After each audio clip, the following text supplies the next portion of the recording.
RPD channel में स्वागत है। मैं आरपी दुबे। सभी व्यूअर्स को मेरा नमस्कार। दोस्तों, आज मैं पार्लियामेंट में, लोकसभा में ऑपरेशन सिंदूर की बहस को देख रहा था। विडंबना है कि सभी अपोजिशन पार्टीज, खासतौर से प्रमुख विपक्षी पार्टी, किस प्रकार से रूलिंग पार्टी पर हमलावर हो रही थी। दोस्तों, राष्ट्रीय सुरक्षा से जुड़े कुछ ऐसे सेंसिटिव इशू होते हैं जिनको खुल्लम खुल्ला मेरे हिसाब से डिस्कस नहीं होने चाहिए। ये सिक्योरिटी से जुड़े काफी सेंसिटिव इशू हैं जो अंडरस्टूड होते हैं और सभी पार्टियां इस बात को जानती भी हैं।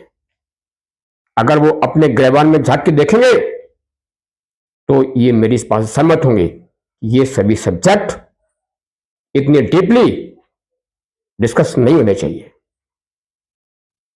और ऐसा लग रहा था कि सभी विपक्षी पार्टी रूलिंग पार्टी को, वर्तमान सरकार को ह्यूमिलिएट करने की साजिश कर रही हैं, एक राजनीतिक षड्यंत्र कर रही हैं। दोस्तों, सिर्फ दो विषय हैं। ऑपरेशन सिंदूर का सीज फायर होने के बाद सिर्फ अपोजिशन पार्टीज को दो मुद्दे मिले हुए हैं। नंबर एक, सीज फायर क्यों किया, किसे कहने पे किया, और दूसरा, कितने फाइटर जेट्स का नुकसान हुआ। बस दो ही मुद्दे हैं। इन दो मुद्दों पर अपोजिशन पार्टीज वर्तमान सरकार को घेरने की कोशिश कर रही है, जबकि इन दोनों मुद्दों पर वर्तमान सरकार ने और हमारे डिफेंस जो ऑफिशियल्स हैं, जो मेन डिफेंस ऑफिशियल्स हैं, जो डिफेंस चीफ्स हैं, उन्होंने कई प्लेटफॉर्म्स पर क्लियर कर दिया है, दोनों के बारे में क्लियर किया हुआ है। सीज फायर क्यों किया और कितने फाइटर जेट्स के लिए।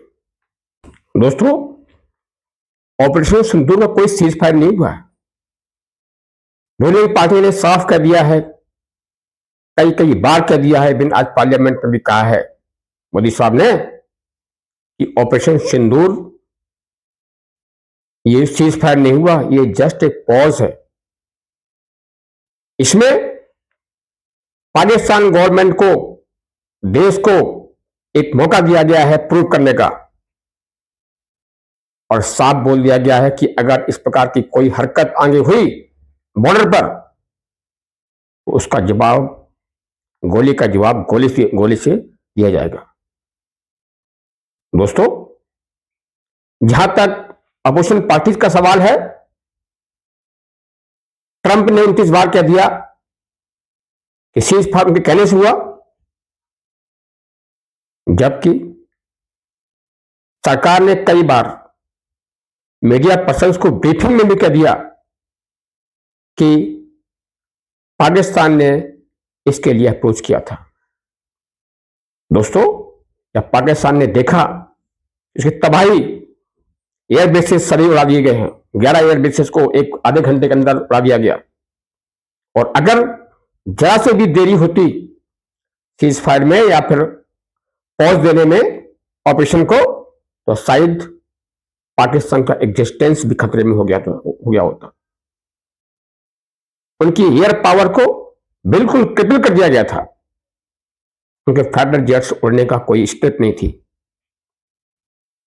दोस्तों, इन सबको देखते हुए पाकिस्तान ने डीजीएमओ के थ्रू इंडिया के डीजीएमओ से रिक्वेस्ट किया कि ये पाकिस्तान सीज फायर चाहता है।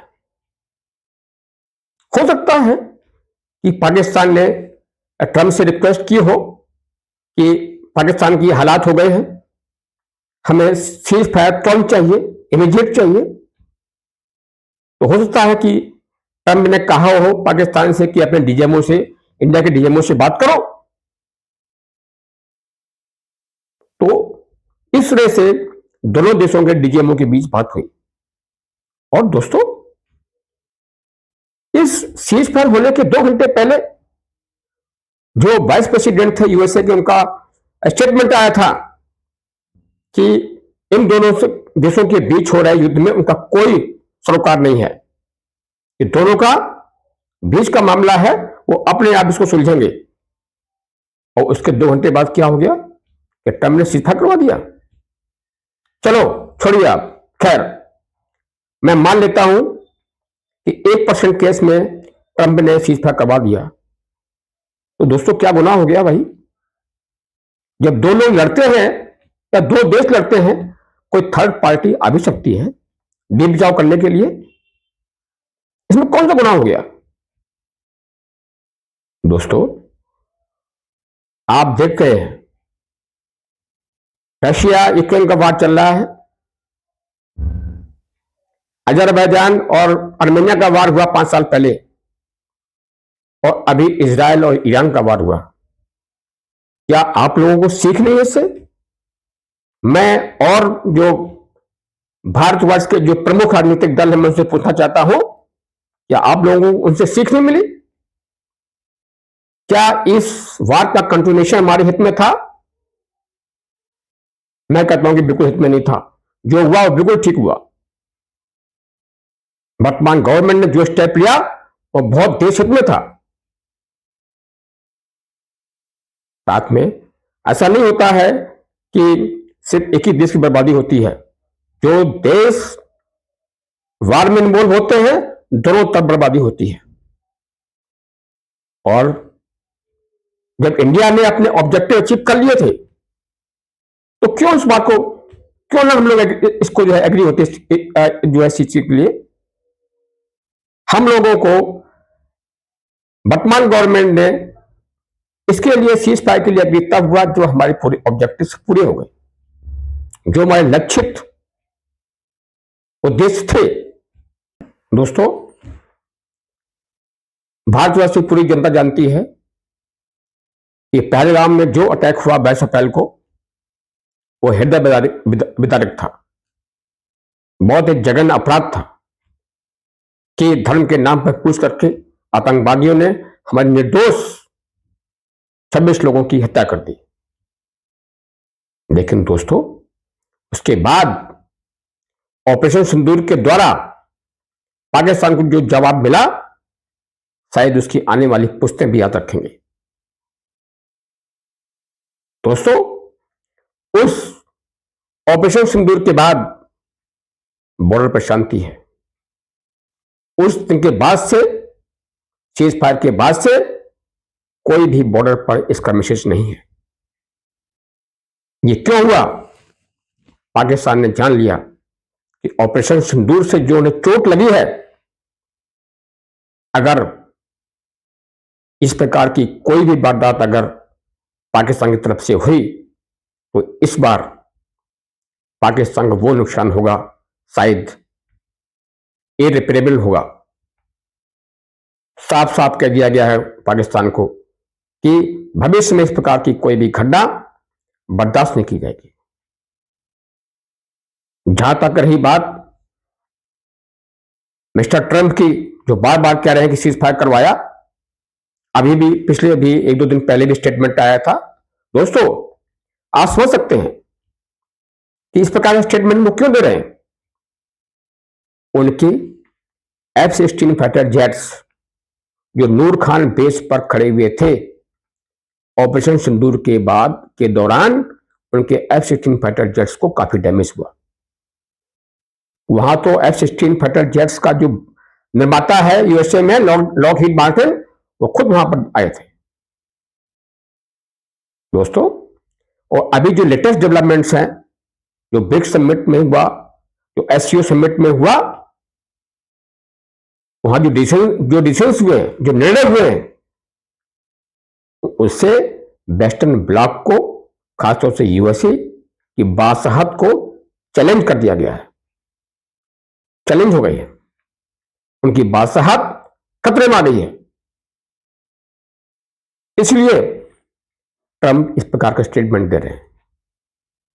वो चाहते हैं कि साउथ एशिया के जो भी देश हैं, खासतौर से इंडिया जो लार्जेस्ट कंट्री है, जो सभी तरह से समर्थ है, वो किसी और खेमे में न जाए। दोस्तों, जहां तक बात है फाइटर जेट्स गिरने की, हमारे सीडीएस साहब ने और deputy chief of army staff, उन्होंने साफ साफ कह दिया, उन्होंने एडमिट किया कि कुछ लॉसेस हुए हैं, लेकिन ये losses were part of the combat operations. उन्होंने साफ कह दिया कि इंपॉर्टेंट क्या होता है वार में। इंपॉर्टेंट होता है कि हमारे टारगेट्स अचीव हुए नहीं हुए। हाँ, एसेट्स का जो भी है थोड़ा बहुत नुकसान होना स्वाभाविक है, होता है, लेकिन हर एक कंट्री को अपने टारगेट्स पर ध्यान देना चाहिए।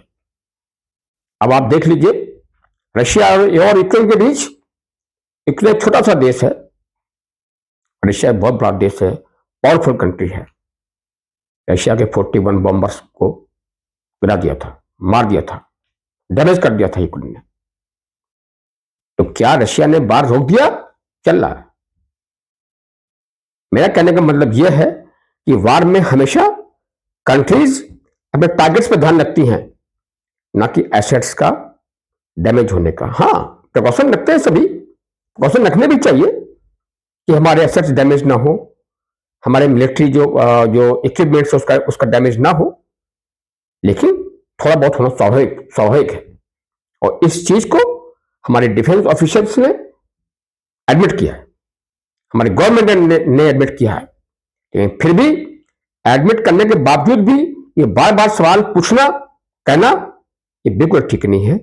ये प्रमुख राजनीतिक दल अपनी राजनीतिक अवसरवादिता को तलाश कर रहे हैं। दोस्तों, आज सदन में गृह मंत्री जी, रक्षा मंत्री जी और मोदी साहब सभी ने अपोजिशन पार्टीज के प्रश्नों का बहुत सटीकता से जवाब दिया। उन्होंने 2014 के बाद से और 2014 से पहले जो गवर्नमेंट रही है, सिंस इंडिपेंडेंस, दोनों को कंपेयर किया। कंपेयर करने से स्पष्ट हो गया, क्लियर हो गया कि ऐतिहासिक भूल किसने की। वर्तमान सरकार 69 साल के ऐतिहासिक भूलों को सुधार रही है। जैसे आर्टिकल 370 जो एक नासूक बना हुआ था, जम्मू कश्मीर का लॉ एंड ऑर्डर पोजीशन खराब चल रहा था, आतंकवादियों का वहां पर अपना राज कायम था। 370 धारा हटाने के बाद अब जम्मू कश्मीर में अमन चैन है। मैं मानता हूं कि जो घटना हुई, घटना ठीक नहीं थी, उसका जवाब गवर्नमेंट ने दे दिया, करारा जवाब दिया। लेकिन अब जम्मू कश्मीर प्रगति की राह पर है, लोग चैन की सांस ले रहे हैं, डेवलपमेंट हो रहा है। दोस्तों, कहते हैं अपोजिशन पार्टीज की जब ऑपरेशन सिंदूर में अपर हैंड था तो पीओके क्यों नहीं लिया? अरे, ये कहना बहुत आसान है, पीओके क्यों नहीं लिया। पीओके कब बना, अक्साई चीन चाइना का कब चाइना ने कब्जा कर लिया, इस बात को आप लोग खुद सोच सकते हो। हमारी सभी जो विपक्षी पार्टीज हैं, उनको अपने गिरबान में ढकना चाहिए। इस प्रकार के सवाल करके वो ठीक नहीं कर रहे हैं। मैं ये मानता हूं कि ऑपरेशन सिंदूर का जो भी पॉज हुआ वो बिल्कुल एप्रोप्रिएट टाइम पे हुआ, जब इंडिया ने अपने सभी लक्ष्य हासिल कर लिए।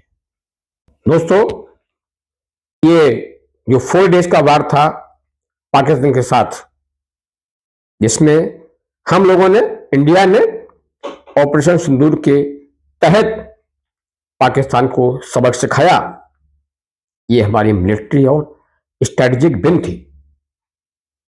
हमारे पड़ोस में जो राष्ट्र हैं, जो हमारे धुल विरोधी रहे हैं, अब वो भी इंडिया की तरफ बढ़ रहे हैं, हाथ मिला रहे हैं।